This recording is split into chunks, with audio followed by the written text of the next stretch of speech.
1,00,000 మంది శివభక్తులతో కలిసి మహారుద్రాక్ష పూజలో పాల్గొనండి. వెంటనే కాల్ చేసి మీ పేరును నమోదు చేసుకోండి. నమస్తే గురుగారు. నమస్కారం. మళ్ళీ ఇంకొక కథ కావాలి. శ్రీకాళహస్తీశ్వరుడు శివుడి గురించి చాలా మందికి బాగా తెలుసు, చాలా పవర్ఫుల్. అక్కడికి వెళ్ళి చాలా మంది వాళ్ళ కోరికలు కానీ, పిల్లల సంతానం సంబంధించి కానీ, భార్యాభర్తలు కానీ అన్యోన్యమైన అంటే గొడవలు లేకుండా ఇలా రకరకాలుగా నేను చాలా విన్నాను గురుగారు. మరి అలాంటి శ్రీకాళహస్తి శివుడి కథ మాకు చెప్తారా? కాళహస్తీశ్వర స్వామి దేవాలయం అత్యంత శక్తివంతమైనటువంటి దేవాలయం. మన భూమి మీద పంచభూత లింగాలలో కాళహస్తి వాయులింగం.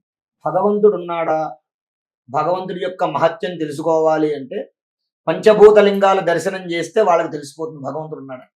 పంచభూతాలంటే ఏంటి? గాలి, నీరు, నిప్పు, భూమి, ఆకాశం.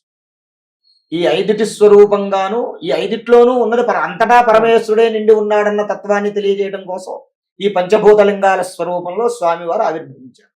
అందులో ఒకటి మన తెలుగు రాష్ట్రాల్లో ఉండడం మన పూర్వజన్మ చేసుకున్న సుకృతం.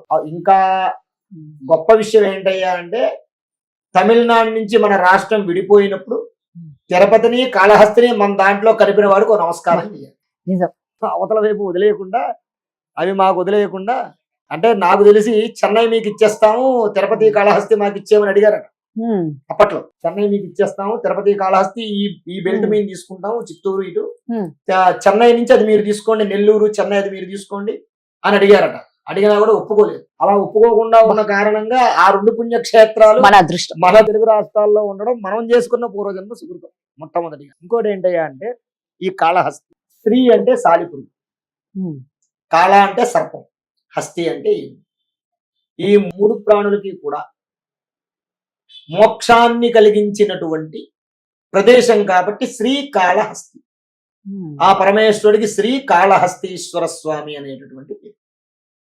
పూర్వం అదంతా అడవి, అది స్వయంభులింగం, అది స్వయం ప్రతిభ, ఎవరో ప్రతిష్ఠ చేసినటువంటి లింగం కాదు, అది స్వయంభులింగం.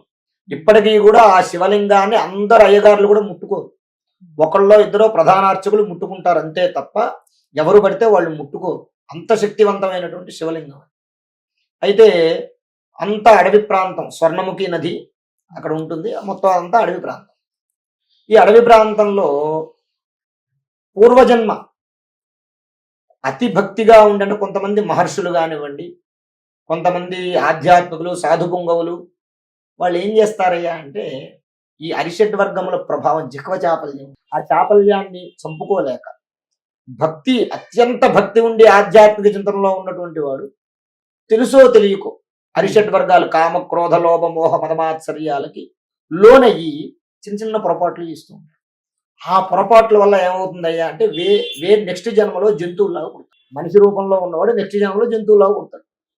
అలా పుట్టినప్పుడు ఏం చేస్తాడయ్యా అంటే అది జంతువు అయినా సరే, మనిషి అయినా సరే, పూర్వజన్మలో మనం చేసినటువంటి భగవదారాధన మన మనస్సులోనే ఉంటుంది, అది పోదు, ఆ వాసన పోదు. అలా ఈ సాలిపురుగు, ఓ సాలిపురుగు ఉండేది అడవిలో, ఓ చెట్టు మీద. చెట్టు దగ్గర కింద ఈ శివలింగం ఉండేది. శివలింగం ఎండకి ఎండి వానకి తడిసిపోతూ ఉండేది. రే ఎండకి ఎండిపోతుంది అని చెప్పి ఏం చేసేది, ఆ సాలిపురుగు ఏం చేసేది అయ్యా అంటే ఒక వల కట్టింది నెత్తి మీద స్వామికి, టెంట్ లాగా కట్టింది. అంటే ఎండకి ఎండ పొడ స్వామివారి మీద పడకుండా కట్టేది. వానొస్తూ ఉండేది, వానొస్తూ ఉండేది. ఆ వానకి ఆగుతుంది, అది అడవిలో వాన ఎక్కువ పడుతూ ఉంటాయి కదా, అవి పోతూ ఉండేది. మళ్ళీ కడుతూ ఉండేది, మళ్ళీ పోతూ ఉండేది, మళ్ళీ కడుతూ ఉండేది, మళ్ళీ పోతూ ఉండేది. ఈసారి ఇంక ఇలా కాదని చెప్పేసి చాలా కష్టపడి చాలా గట్టిగా కట్టిందట. ఇంకా 1-2 సార్లు గట్టిగా కట్టిందట. 2-3 వేసి కట్టి ఈశ్వరుడికి ఇంకా ఎండపడ ఇబ్బంది కలగకూడదు, ఎంత వాన వచ్చినా అని చెప్పి కుంభవృష్టి పడింది. అయినా సరే ఏమవలేదు, శుభ్రంగా టెంట్ అలాగే ఉంది, ఆ వల అలాగే ఉంది. ఈశ్వరుడు ఈసారి పరీక్షించాలనుకున్నాడు, అగ్ని పుట్టించేస్తాడు, కాలిపోయింది. మళ్ళీ కట్టింది, మళ్ళీ అగ్ని పెట్టాడు, మళ్ళీ కాలిపోయింది. ఈసారి ఈశ్వరుడికి నమస్కారం చేసుకుంది, ఎలాగైనా సరే నువ్వే ఈసారి కాపాడాలని. మళ్ళీ కట్టింది, మళ్ళీ అగ్ని పెట్టాడు. ఇంకా నా వల్ల కాదు, ఓం నమ శివాయ అని చెప్పి ఆ మంటలోనే కాలిపోయి ఆత్మార్పణం చేసేసుకుంది సాలిపురుగు. ఇంకా ఏం చేయను నేను, నీకు నేను ఇది కట్టలేనప్పుడు ఈ జన్మ ఎందుకు?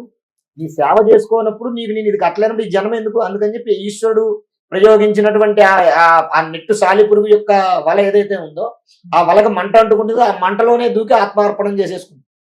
సాలిపురుగు యొక్క శక్తి ఆ తత్వాన్ని ఆ ఆత్మని ఆ శివలింగంలో కలిపేసుకున్నాడు పరమేశ్వరుడు, ఆ భక్తుణ్ణి, ఆ సాలిపురుగు. తర్వాత కొంతకాలానికి ఓ సర్పం వచ్చి రోజు కూడా మణులు పెడుతూ ఉండేది. అది దివ్య రూపనాగం, అంటే మణులు పెట్టేటటువంటి సర్పం అన్నమాట. రోజు రావడం, ఇప్పుడు మనం పూలు పెడతాం, వాటికి మణులు ఉంటాయిగా, శివలింగం మీద పైకెక్కి అది పుష్పంలాగా పెడుతూ బోళ్ళు మణులు తెచ్చి పూజ చేస్తూ ఉండేది. అది ఇది వచ్చి పాము వెళ్ళిపోయిన తర్వాత ఏనుగు అడవిలో ఏనుగు. ఇవన్నీ కూడా పూర్వజన్మలో పరమేశ్వరుడు యొక్క భక్తులే, కానీ పూర్వజన్మ ఏదో ఉంటాయిగా, ఏవో చిన్న చితగా తెలియక అపరాధాలు చేసినటువంటి ఆ పాపకర్మ వల్ల ఈ జన్మెత్తాయి. కానీ ఆ వాసన పోక, భగవంతుని మీద భక్తి పోక ఇలాగా ఈ జన్మెత్తి అయినా సరే ఈ జన్మలో కూడా భగవంతుని ఆరాధన చేస్తున్నాడు అనమాట.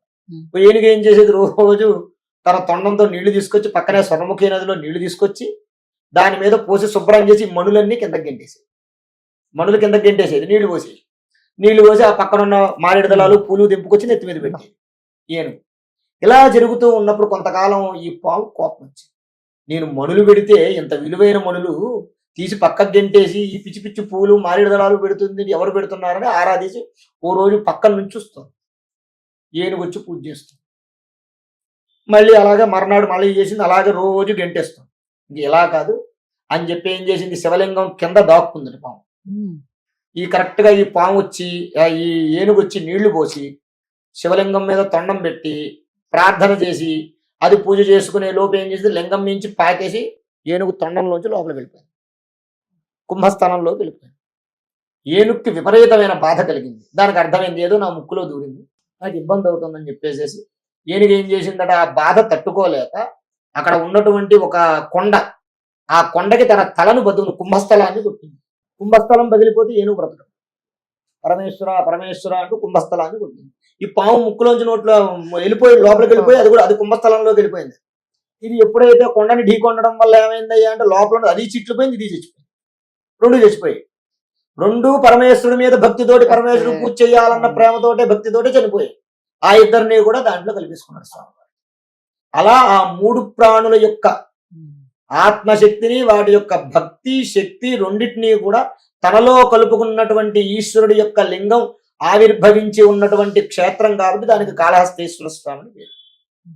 అక్కడ సర్పదృష్టి కలిగి ఉండడం వల్ల, అంటే ఈ సర్పం పూజ చేయడం వల్ల, ఈ సర్పదృష్టి కలిగి ఉండడం వల్ల ఎవరైతే రాహుకేతువులు పూజ చేసుకుంటారో, ఎవరైతే కాలసర్ప దోషానికి సంబంధించిన పూజ చేసుకుంటారో, ఎవరైతే నాగ ప్రతిష్టలు చేస్తారో వాళ్ళకి ఆ దోషాలన్నీ తొలగి. ఇంకా మహత్యం ఏమిటయ్యా అంటే అక్కడ జ్ఞానప్రసూనాంబిక అమ్మవారు, జ్ఞానప్రసూనాంబ అని అమ్మవారు ఈశ్వరుడు. ఆ అమ్మవారి దగ్గర అమ్మవారికి వడ్డాణం ఉంటుంది, అమ్మవారు పెడతారు.